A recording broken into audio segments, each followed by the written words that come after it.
The void is endless black. It's here, in that endlessness, that I exist, when the hotel does not.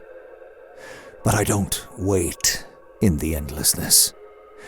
Endlessness is a game of patience and focus. I exist here. Here is where I give my reports. Endless reports. Endless paperwork. Here, never finished. Here, never waiting. I only wait when the hotel forms my private office around me. Wait for the paperwork to begin.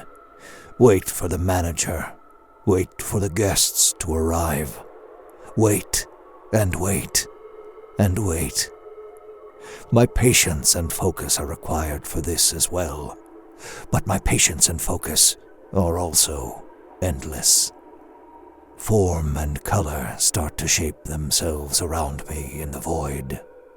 Plain wood walls, a single door. My private office wraps itself around me as I step onto the hard carpet. The filing cabinets are overflowing with papers that spill out onto the floor. My desk is littered as well. No matter how messy or chaotic, the correct files are always provided by the hotel.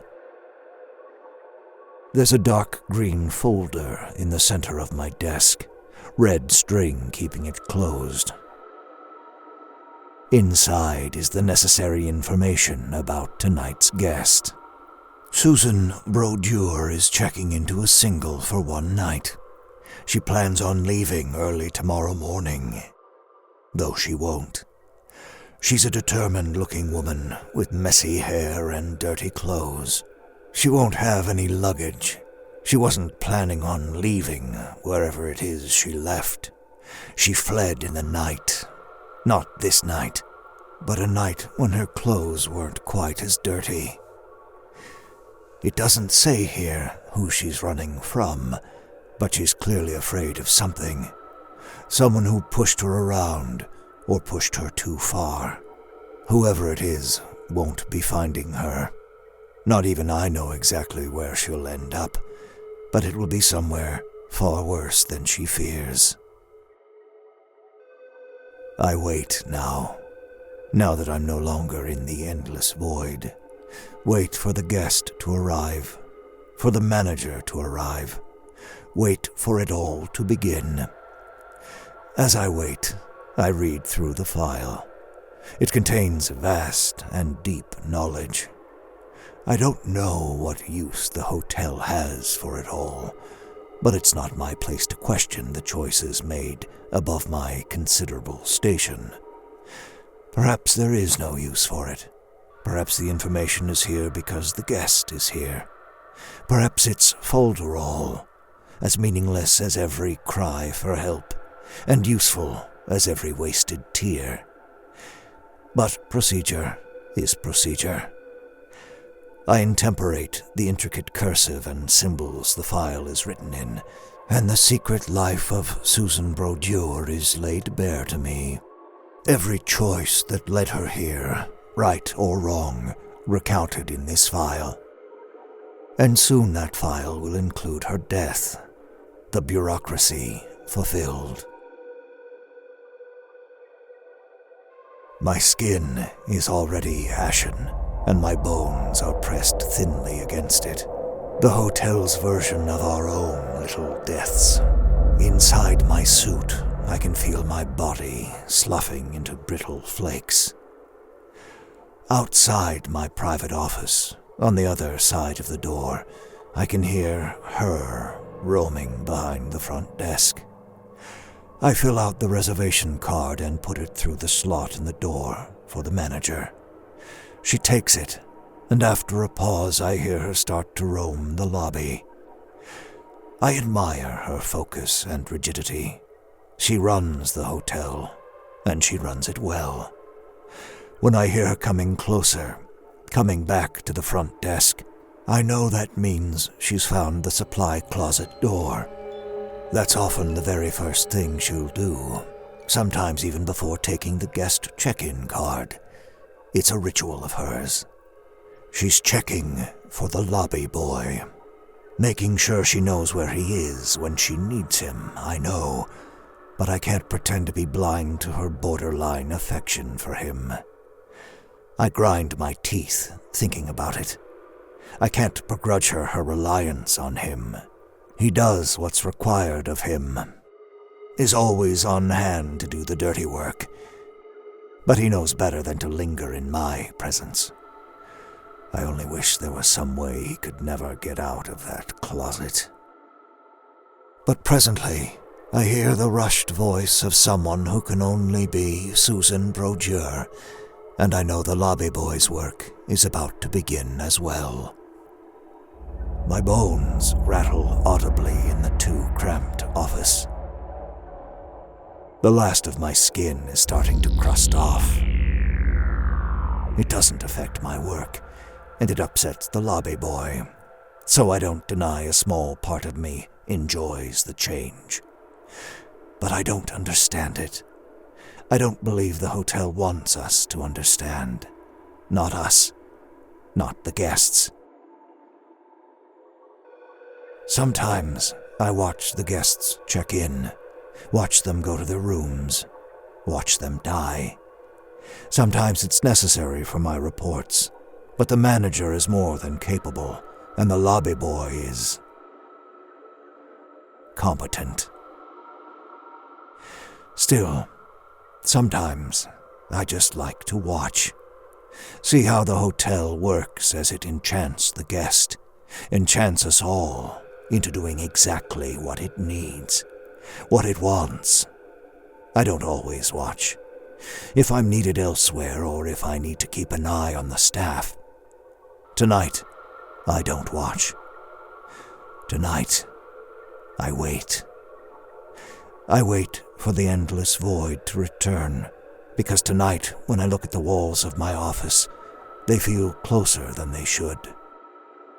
Always the same office, always too small. Even when it's not the same office, even when it's not terribly small. I look around me and I feel, for just a chilling moment, caught in a nebula of my own dusted skin, caught like Susan Broduer, out there talking to the manager about her room, about privacy, about doing whatever she can to make sure she doesn't get caught by whomever pursues her. She doesn't know she's already been caught by something far worse. For a moment, the walls seem to creep a little closer. I run my bony hands across my skull, and I wait for the death of Susan Broduer.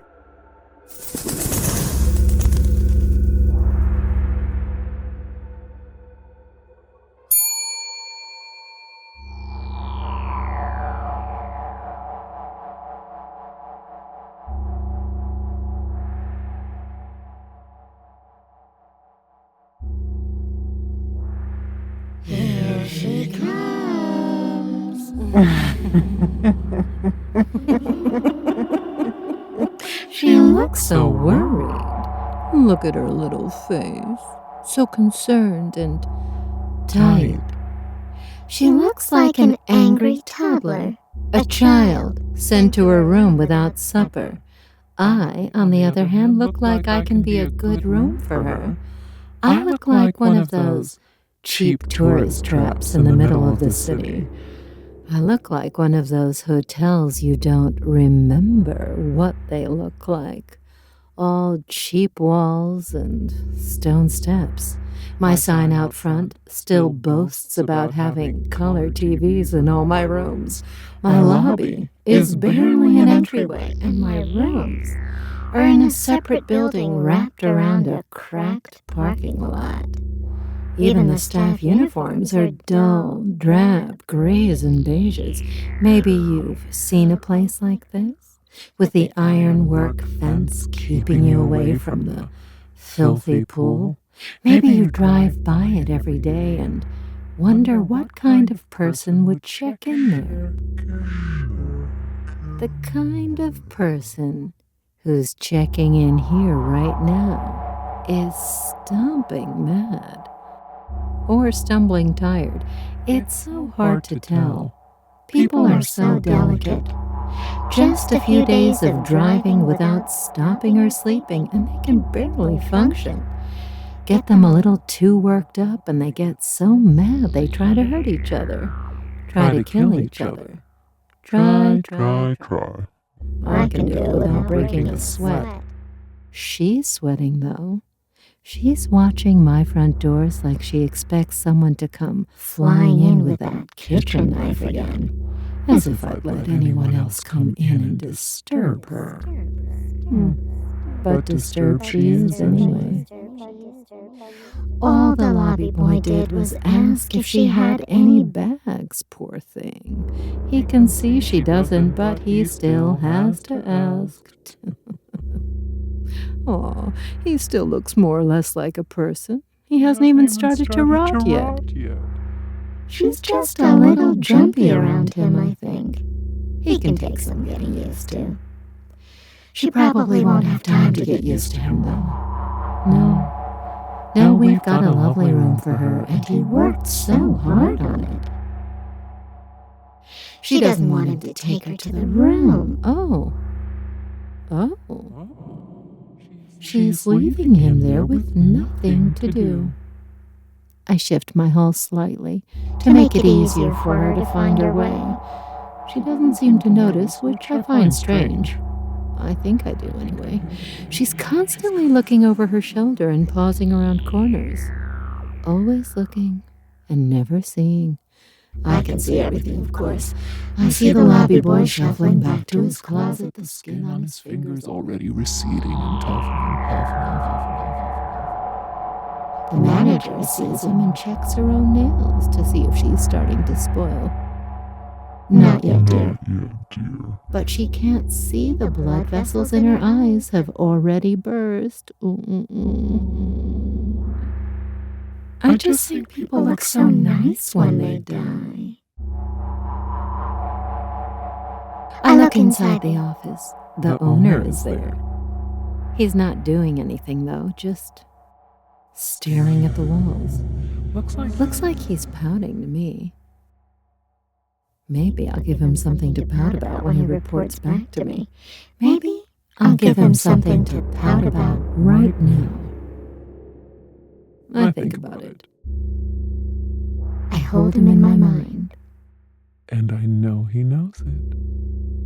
His reports are always better when he's paying attention, so before I let him go, I give the walls of the office a little squeeze.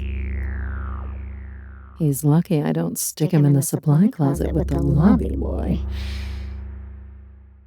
Everyone's already tucked away. Even the guest is already in the room. She's checked the locks and drawn the curtains, and she's even pushed the table up against the door. She washes her face with very cold water in the bathroom and checks the locks and curtains again. She paces the room, chewing on her fingers, tearing little red bits of skin away from the flesh. Bleeding and scared, and we haven't even begun yet. Wonderful. The anticipation I feel shudders through the staff. Their attention turns to the guest. They watch through pale and soft-rotting eyes from their stations as the fruits of their labor comes to bear. Inside me. The bathroom, to the locks, to the curtains, to the bathroom, to the locks, and over again she goes. I don't even think she's aware she's doing it, pacing the room endlessly and endlessly, trapped in her own behavior, her conscious thoughts buried under a burning wave of the fear and trauma that chased her from her home in the dead of night. She ended up here, and we have fears and traumas of our own for her. Blood has started to bead on her fingertips as she nervously shreds more of herself away. I twitch, and the walls of her room push in just a little. She checks the locks again, and the back wall inches toward her. Across the room and back again. Each lap brings the walls tighter around her. She isn't seeing the room, though. She's looking past the room to whatever she needs a locked and barricaded door to keep out. She can't stop seeing that kitchen knife coming at her, and she looks for it again, peeking through her curtains. She's seeing her sweating, crying face in the car's rearview mirror. In the bathroom, she presses more cold water from the sink onto her face, hoping to hide the tears from herself. Every time she does this, the room shrinks a little bit more. Soon the room is no bigger than a smallish office, and she barely has to turn around to check the locks, check the curtains, check the bathroom. Unable to break the cycle in her mind, she becomes trapped in room 15. Oh, she is in real trouble now.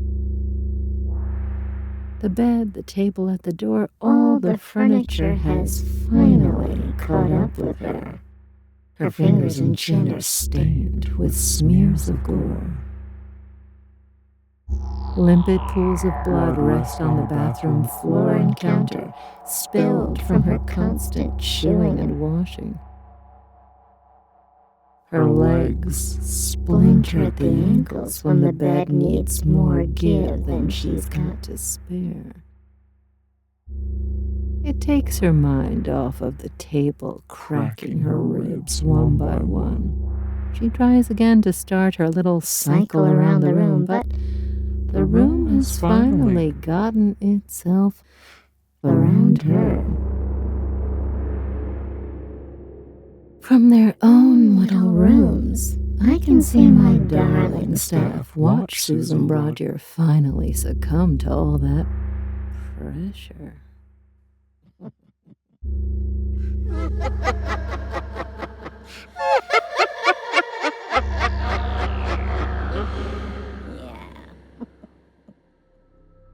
Yeah. The Hotel was created and produced by Veronica, California, and Mark Whitten, starring Kelly Nienaltowski as the manager, Mark Whitten as the lobby boy, Graham Rowat as the owner, and Christa Lewis. Music by Lauren Picorni, West Rodri, and special guest composer Zach Tatom-Drake. And produced by Pacific Obadiah.